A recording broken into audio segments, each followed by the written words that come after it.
Buongiorno e bentrovati alla rassegna stampa di oggi, mercoledì 28 gennaio. Cominciamo questa prima parte dando un'occhiata ai quotidiani nazionali, ma ecco che troviamo anche nella prima pagina di Repubblica, in taglio centrale, la frana di Niscemi, questa grande tragedia che sta investendo oltre 1500 persone. Vediate questa foto simbolo, le case in bilico sulla scarpata, e poi invece in apertura Olimpiadi, scontro sull'AIS, la famigerata polizia di frontiera americana che potrebbe, anzi parteciperà alle Olimpiadi invernali di Cortina. E poi Corriere della Sera, disastro in Sicilia, in lite sui fondi, la protezione civile conferma, dichiara che sta franando tutto, la frana è ancora attiva. C'è stato anche il sopralluogo della segretaria del PD Elly Schlein, che ha chiesto di dirottare i soldi dal ponte a queste emergenze. Poi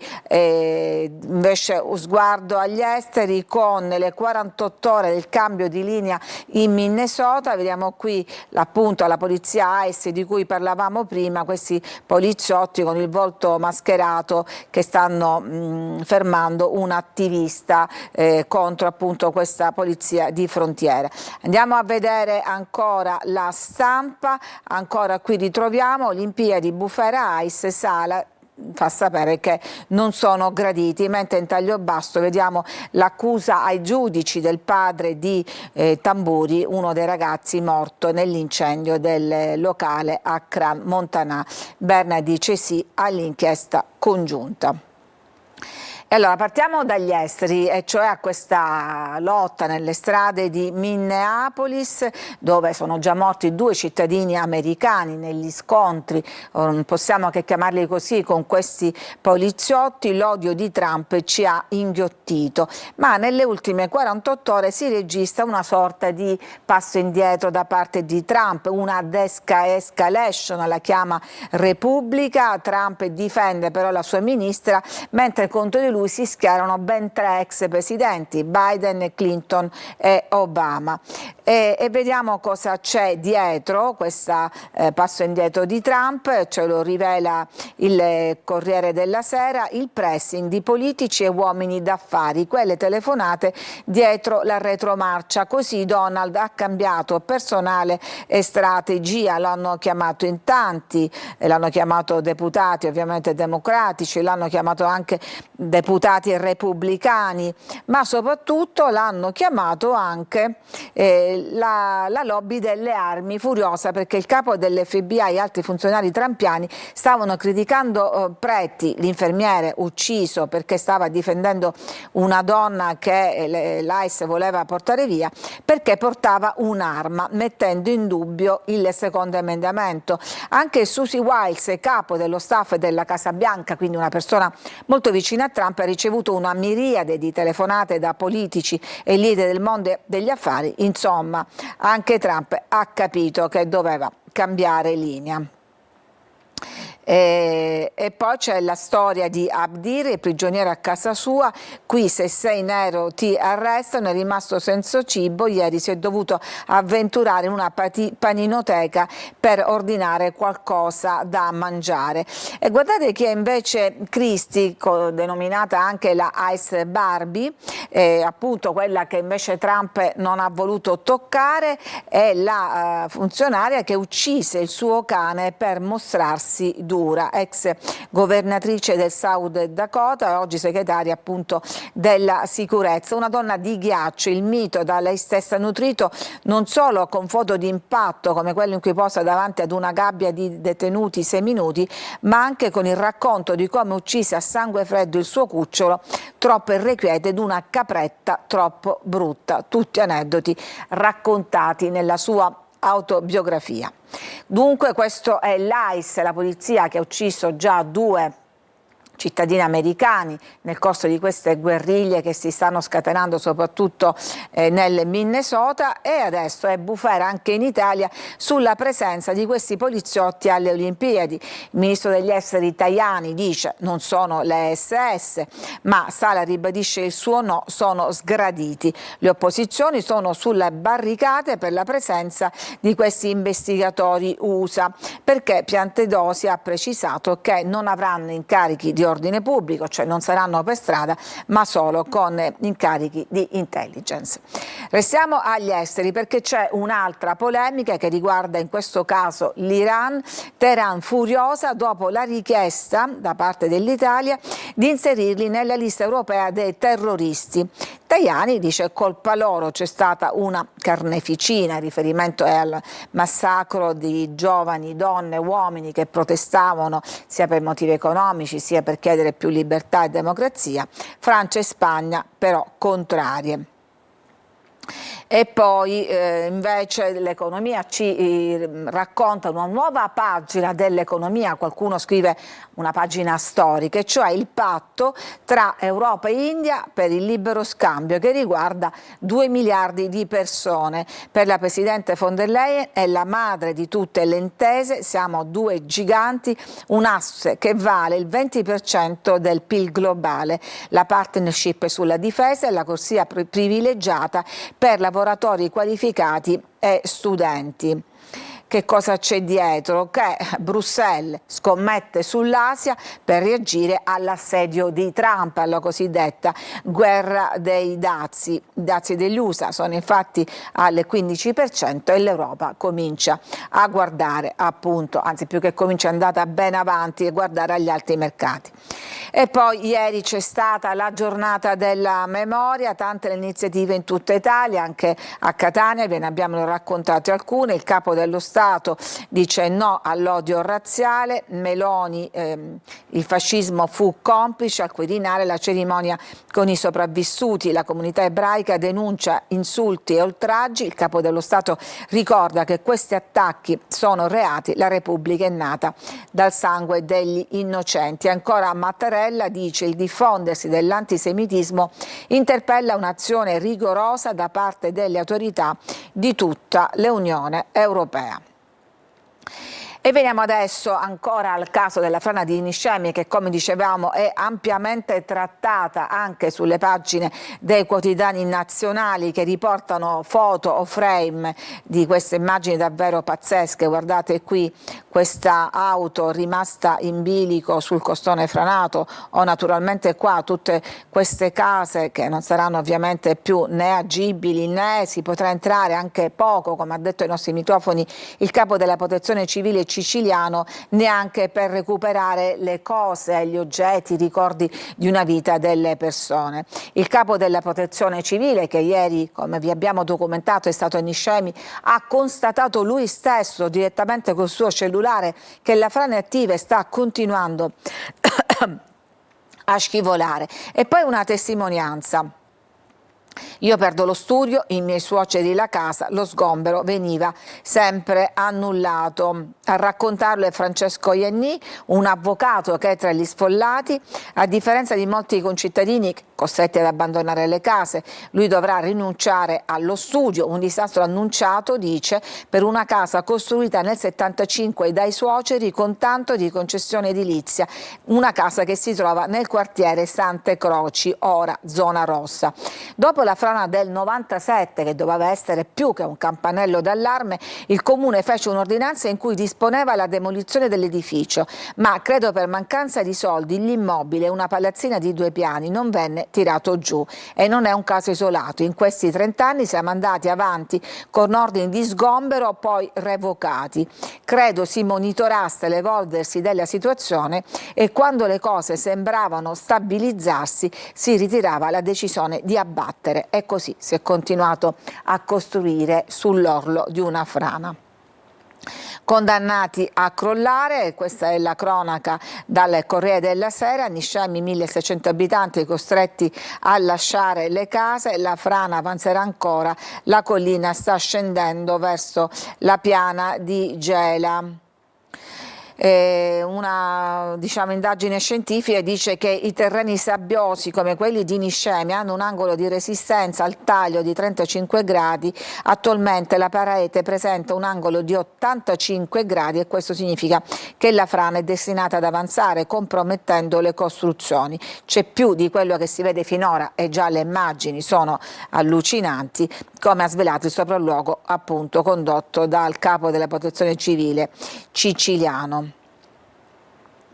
Quella casa sul dirupo è mia, ho perso tutto, anche ricordi. Un'altra testimonianza, quella di Adriana Palumbo, la vediamo qui in lacrime, mentre lei è la proprietaria di questa casa, la vedete nel cerchio, in questo bollino, la casa che proprio sembra sul punto di precipitare. La sua casa è proprio a strapiombo sulla frana. Ho perso un pezzo di vita, racconta anche lei un avvocato, prima è crollata la terrazza, adesso l'intero immobile rischia di sprofondare, sta con gli occhiali scuri al bar a pochi passi dallo sportello per le urgenze. Cosa ha risposto ai vigili che le hanno negato di ritornare a casa? Ho provato a insistere ma non è stato possibile, mi hanno detto che è troppo pericoloso, credo che la nostra sia la situazione più grave, la mia è una delle 3 case in bilico sul vuoto. Mio fratello è riuscito a salvare il nostro cagnolino, era terrorizzato, si era rifugiato in garage. In 2 ore abbiamo perso tutto. Avevamo una bellissima casa con un giardino che adesso si affaccia sulla frana. Che cosa l'addolora di più? Che la casa è stata costruita negli anni '80, avevo 9 anni, ho perso la mia infanzia, la mia vita. Andiamo avanti. C'è la storia del poliziotto che ha ucciso uno spacciatore nel boschetto dello Spaccio a Milano. Volevo difendermi, ha detto, sparato, è accusato adesso di omicidio, il suo avvocato dice è sconvolto. E poi la strage di Crans-Montana, beni dei Moretti sequestrati in ritardo, la Svizzera apre indagini comuni aprendo anche un pool italiano, tante le falle nell'inchiesta, tra l'altro perse le immagini di 250 telecamere. Immaginate. Poi questa storia assurda, Davide, questo ragazzo di 19 anni morto la mattina di sabato mentre tornava dalla discoteca, è stato investito da un bancario che non si è accorto, ha detto credevo un dosso, poi però si è presentato nei vigili urbani, ma la cosa più assurda è che subito dopo l'investimento 2 sciacalli si sono fermati, hanno visto un ragazzo a terra, invece di soccorrerlo l'hanno frugato nelle tasche rubandogli il portafoglio per poi andarsene. E veniamo qui, Mediaset contro Corona, no, volevo leggervi invece questa battaglia, questa sfida ai social partita dall'Australia che adesso contagia la Francia e poi gli Stati Uniti, no ai social, ai minorenni, ma a partire da circa 15 anni partono nuovi divieti, negli Stati Uniti una maxi causa con 1600 querelanti. Ed era l'ultima notizia, ci fermiamo qua per questa prima parte, una breve pausa e poi torniamo per leggere invece i quotidiani regionali. A tra poco.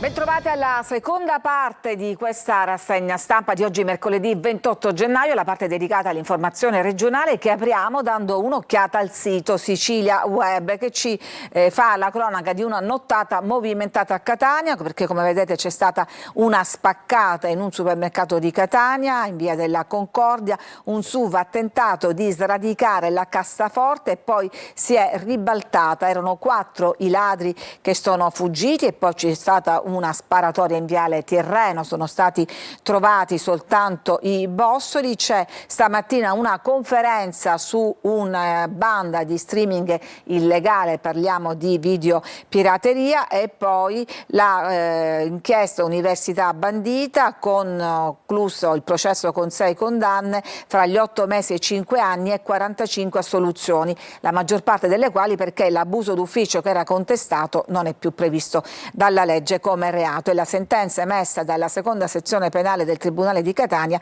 nel processo Università bandita sui presunti concorsi truccati nell'Ateneo. Ma adesso torniamo a vedere i giornali partendo dal quotidiano di Catania, La Sicilia, apertura dedicata ovviamente alla frana di Niscemi, un buco nero, la collina scivola giù verso la piana di Gela, SOS del capo della protezione civile, c'è un piano di delocalizzazione per gli sfollati perché è stato molto chiaro, molto diretto, non potranno tornare, soprattutto quelli della zona rossa, nelle loro abitazioni. E ancora su Palermo, Niscemi, la collina della paura, l'angoscia e le proteste degli abitanti del paese colpito dalla frana, Ciciliano, capo della Protezione Civile conferma l'intera zona sta crollando. Ieri pomeriggio è cominciata una lunga veglia di preghiere. Il procuratore dice ci sono timori per l'ordine pubblico. Andiamo a vedere la Gazzetta del Sud, stessa apertura, Niscemi sprofonda a valle, primi aiuti dopo il ciclone. E poi passiamo al Giornale di Sicilia, che invece allarga alle due emergenze che si sono susseguiti in pochi giorni, il ciclone e poi Niscemi, e dice c'è il bando per i primi aiuti, l'obiettivo è dare ristori, cioè risarcimenti già entro marzo, la frana di Niscemi si allarga, la zona evacuata.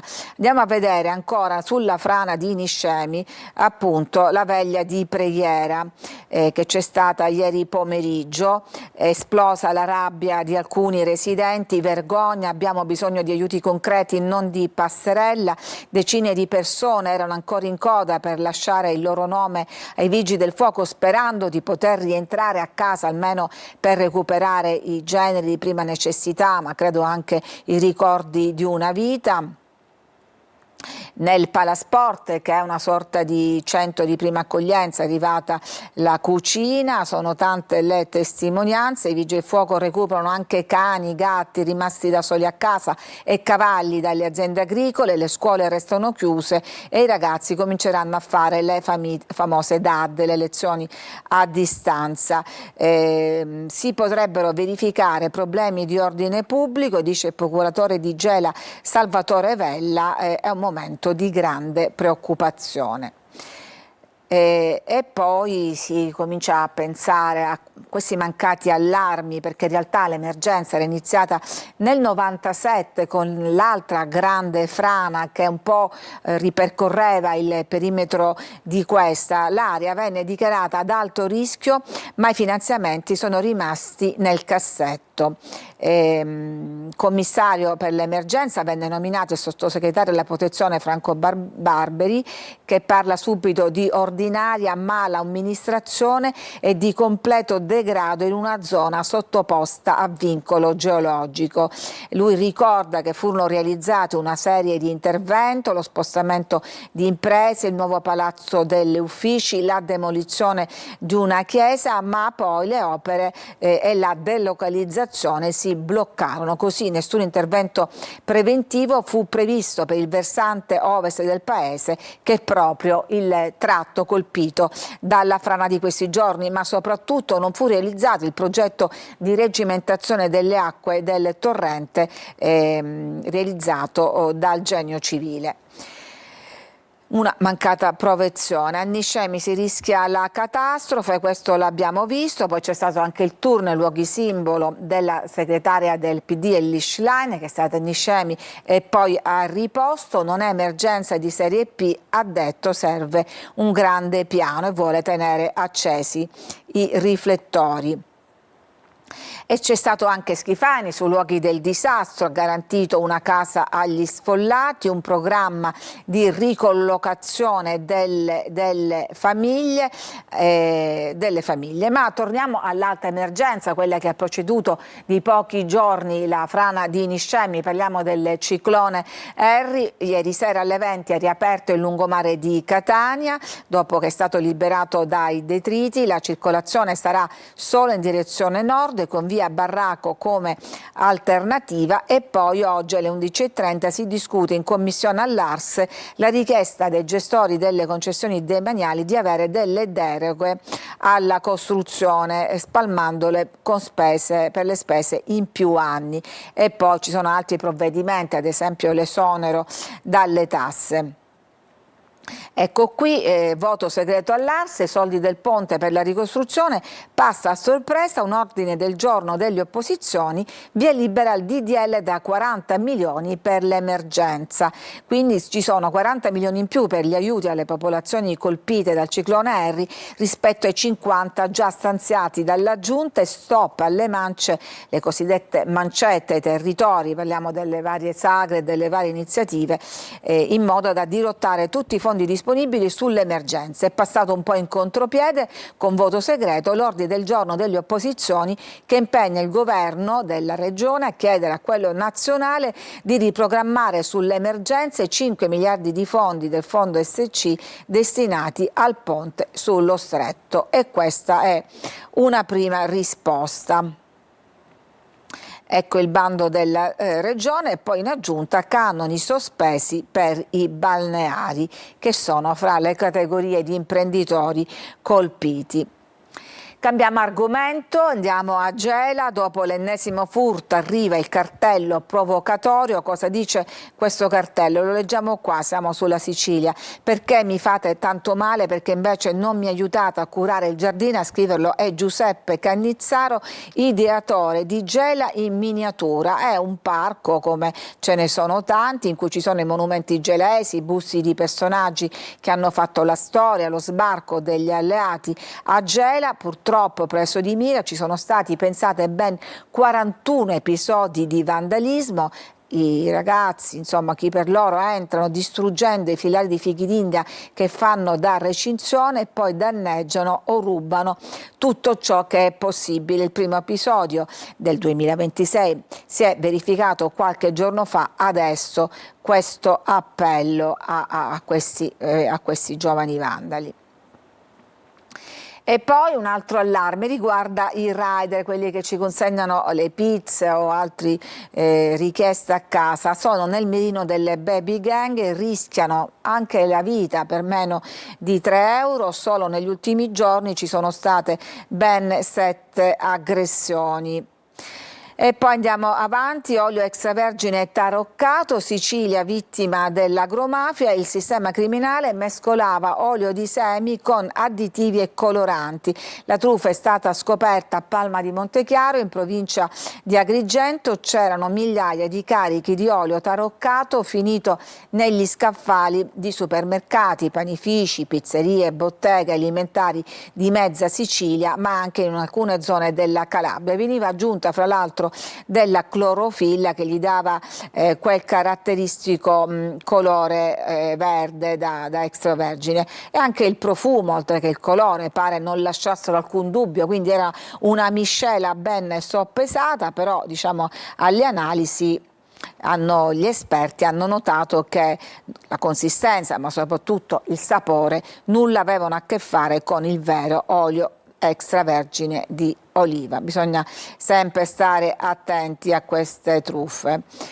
Caso Cuzzocrea, riesame lo sospende per 1 anno, i giudici non concedono i domiciliari chiesti dalla procura, ma applicano la misura interdittiva di 12 mesi per tutti gli atenei d'Italia.